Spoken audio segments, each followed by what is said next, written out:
할렐루야. 좋으신 하나님께 영광 감사 올려드립니다. 여러분과 같은 마음으로 주의 말씀을 흠모하고 하나님께서 우리 가운데 일하시기를 사모하며 기다립니다. 오늘도 여호와의 일입니다. 자, 시편 50편 오늘은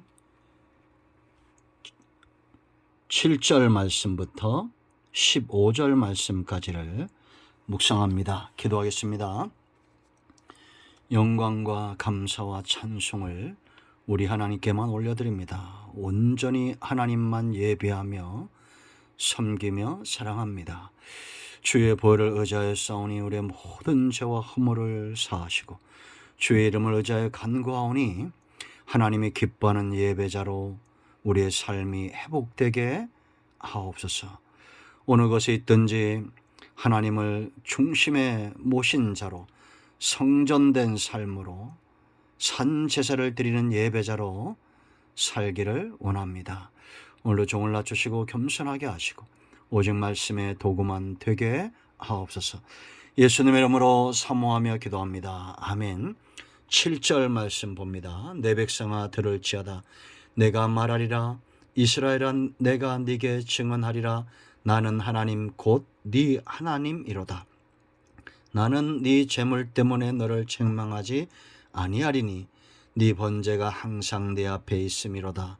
내가 네 집에서 수소나 네 우리에서 수염소를 가져가지 아니하리니 이는 산림의 짐승들과 뭇산의 가축이 다 내 것이며 산의 모든 새들도 내가 아는 것이며 들의 짐승도 내 것이미로다.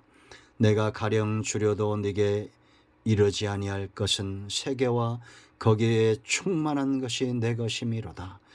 내가 수소의 고기를 먹으며 염소의 피를 마시겠느냐. 감사로 하나님께 제사를 드리며 지존하신 이에게 네 소원을 갚으며 환난 날에 나를 부르라. 내가 너를 건지리니 네가 나를 영화롭게 하리로다. 아멘. 자, 여러분, 성도는 구원받은 자로서의 마땅한 삶이 있죠. 예배자입니다. 하나님을 예배하는 자로 부른 겁니다. 이 의미를 잘 알아야 됩니다. 단지 우리가 새벽, 수요예배, 가정예배, 주일예배 이런 예배 그 행위 자체에 중심이 있는 것이 아니라 그 행위가 중요한 것이 아니라 하나님과 만남과 소통과 교제와 하나님과 화목하게 되는 이 관계가 깊어지는 것, 이것이 예배의 핵심입니다. 왜냐? 하나님은 살아있기 때문입니다. 죽은 자를 섬기는 우상 숭배자들은 행위에 집중합니다. 그러나 우리는 행위에 집중하지 않습니다. 하나님을 찬양하고 말씀을 듣고 기도하고 예배하는 이 모든 것들은 삶입니다. 실제적으로 이루어지는 삶입니다. 살아계신 하나님을 만나고 그 하나님과 동행하는 겁니다. 그러므로 우리가 여러 가지 또 이런 어떤 신비적인 현상들 우려 때문에 더 큰 함정에 빠지지 말아야 됩니다. 그것은 형식적인 예배에 빠지는 겁니다. 형식만 남는 겁니다. 그래서 오늘 두 번째, 이 형식적인 예배에서 벗어나야 한다는 것을 7절로 15절에 경고하는데요. 먼저 1절로 6절에서는 예배에서 가장 중요한 것 대상 하나님입니다. 사랑에서 중요한 것이 대상이듯이, 그죠? 대상이 얼마나 중요합니까? 예배, 하나님을 사랑하는 모임입니다. 대상이 중요합니다. 하나님은 전능하신 하나님입니다. 하나님만이 위엄이 있습니다. 하나님만이 우리의 심판장이 되십니다. 자, 그런데 이제 이런 형식적인 예배가 될 때 특징이 있는데 그것은 말씀을 듣지 않습니다. 마치 주객이 전도된 것처럼 하나님이 말씀하는 것을 들으려고 하지 않고 내 말을 하나님이 들어주기를 원하는 거예요. 자, 8절 보세요. 7절 내 백성아 들을지어다. 내가 말하리라. 이는 이스라엘아 내가 네게 증언하리라. 나는 하나님 곧 네 하나님이로다. 왜 우리가 하나님의 말씀을 들어야 됩니까? 우리는 백성이고 하나님만이 우리의 하나님이 되시기 때문에, 주인이 되기 때문입니다. 주인의 말을 백성이 들어야 되죠. 백성의 말을 왜 하나님이 듣습니까? 물론 하나님이 자기 백성의 말을 듣고 응답을 주시는데 그건 또 다른 의미죠. 여러분, 우리가 사는 길, 정말 복된 길은 하나님의 뜻이 이루어지는 것입니다. 그런데 이 하나님의 백성들이 이제 형식적인 예배가 되면 와서 자기 소원만 다 이야기하고 하나님이 내게 어떻게 말씀하시는가에 대한 들으려고 하지 않습니다. 에레미야 32장을 보면 여호와의 말씀이 1절에서 에레미야에게 임합니다. 어떤 말씀이 임하느냐? 그가 예언하기를 여호와의 말씀에 보라, 내가 이 성을 바벨론 왕의 손에 넘기리니 그가 차지할 것이며 유다 왕 시드기야는 갈대아인의 손에서 벗어나지 못하고 반드시 바벨론 왕의 손에 넘겨진 바 되리니 입이 입을 대하여 말하고 눈이 서로 볼 것이며 그가 시드기야를 바벨론으로 끌어가리니 시드기야는 내가 돌볼 때까지 거기에 있으리라. 여호와께서 이와 같이 말씀하시니라. 너희가 갈대아인과 싸울지라도 승리하지 못하리라 하셨다. 하였더니 유다왕 시드기야가 이르되 네가 어찌하여 이같이 예언하였느냐 하고 그를 가두었습니다. 이스라엘과 이 시드기야 왕이 죄악이 관영해서 이제 하나님의 진노가 임할 것을 선지자가 선포했더니 듣지 않고 옥에 가두는 거예요.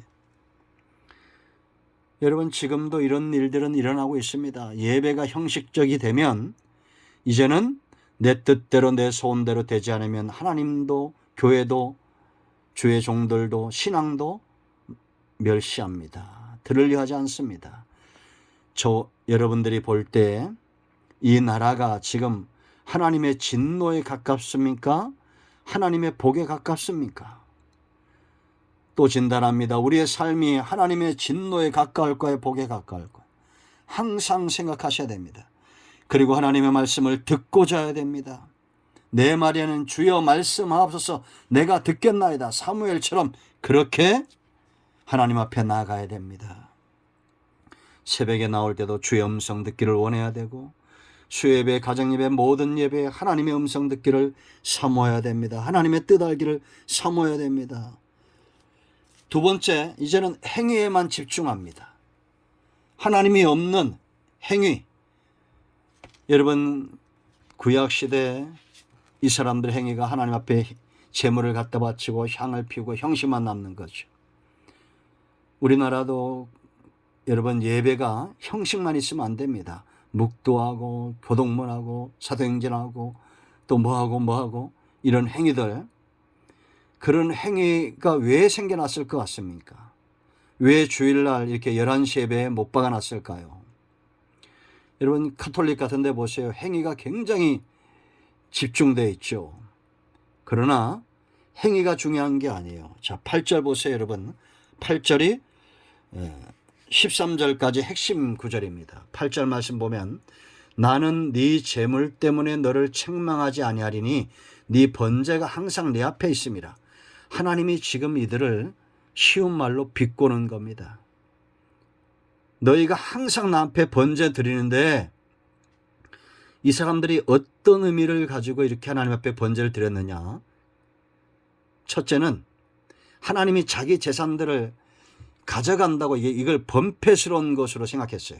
그래서 9절 보세요. 내가 네 집에서 수소나 네 우리에서 수염소를 가져가지 아니하리니 이는 살림의 짐승들과 뭇산의 가축이 다 내 것이며 산의 모든 새들도 내 것이 내가 아는 것이며 들의 짐승도 내 것이미로다. 왜 하나님이 이런 말씀하시겠습니까? 이 사람들이 하나님 앞에 제물을 드리고 짐승을 드리면서 이거를 아깝게 생각한 겁니다. 범패스럽게 생각한 거예요. 그러니까 형식을 드리면서 이제는 저는 거 병든 거 말라게 다 나오죠. 저는 거 병든 거 이런 거 드리는 겁니다. 온전한 11조 생활, 온전한 헌신과 헌물의 생활을 하지 않는 겁니다. 하나님이 뭔 돈이 필요하고 짐승이 필요하고 재물이 필요했겠어요? 아니에요. 그들의 중심에 그 완악한 마음, 재물이 있는 곳에 마음이 있다고 그러죠. 그 마음을 지키기 위해서 그들을 지금 시험하고 있는 겁니다. 그래서 제가 늘 성도들에게 얘기하죠. 아까운 마음이 들고 그러면 먼저 그 마음을 회복해야 된다. 우리가 사랑하는 사람에게 시간을 쓰고 돈을 쓰는 게 여러분 아깝습니까? 아니잖아요. 그 사랑하는 사람과의 관계, 거기서 나오는 그 즐거움과 행복 때문에 기꺼이 우리의 시간을 투자하고 물질을 투자하죠. 신앙도 같은 겁니다. 하나님은 우리의 중심을 원하는 겁니다. 기쁨으로 하나님께 나가길 원하는 거예요. 때 가운데 수컷을 드리라고 그랬습니다. 하나님이 우리의 때를 풍성하게 하시고 저와 여러분의 직장과 사업을 풍성하게 하실 때에 즐거움과 감사함으로 하나님께 나가야 돼요. 또 이들은 형식만 남은 예배자의 특징이 뭐냐? 하나님이 배고프신가 먹을 게 없는가 이렇게 생각한 거예요. 이건 우상 숭배하듯이 그렇게 하나님을 섬기는 겁니다. 당시에 우상 숭배자들에게는 이런 어떤 드릴 때 부약물로, 그 우상 숭배자들은 그 말 못하는 돌과 나무를 섬기면서 부약물로 드리잖아요. 그래서 여러분 자 12절 보세요. 내가 가령 주려도 네게 이르지 아니할 것이다. 내가 이제 예를 드는 거예요. 내가 배고파도 너한테 가지 않겠다. 왜냐? 세계와 거기에 충만한 것이 내 것이미로다. 내가 수소의 고기를 먹으며 염소의 피를 마시겠느냐? 그 형식만 남는 이제 신앙의 밑바닥까지 가면 하나님이 배가 고프셔서 과거에는 짐승을 원하시는가? 하나님이 그걸 비꼬는 거죠. 내가 가령 주려도 너한테 안 간다. 왜냐? 온 천지 만물이 다 내 것인데 왜 내가 너한테 가서 구걸하겠느냐? 우상 숭배자들처럼 그렇게 하나님을 섬기고 있다는 겁니다. 우리의 예배를 잘 진단해 보세요, 여러분. 내가 이걸 하나님께 드리면 하나님이 내게 복을 주시고 우상 숭배와 다를 게 뭐가 있습니까? 우리가 어떤 헌물을 하고 11조를 하고 시간을 드릴 때 우리의 중심이 훨씬 더 중요한 겁니다. 이 만월이 여기는 행위를 하는 거예요. 그 14절 말씀 보면 이 반대로 감사로 하나님께 예배하지 않는 겁니다. 우리는 감사로 하나님께 제사를 드려야 되잖아요. 그런데 감사로 드리지 않고 지존하시니 하나님 앞에 우리가 약속했으면 지켜야 될 거 아니에요. 여러분 사람과의 관계도 이 약속을 헌신짝처럼 여기는 분들이 있습니다. 그런 분들과는 세상 사람들도 관계를 끊으라고 말합니다.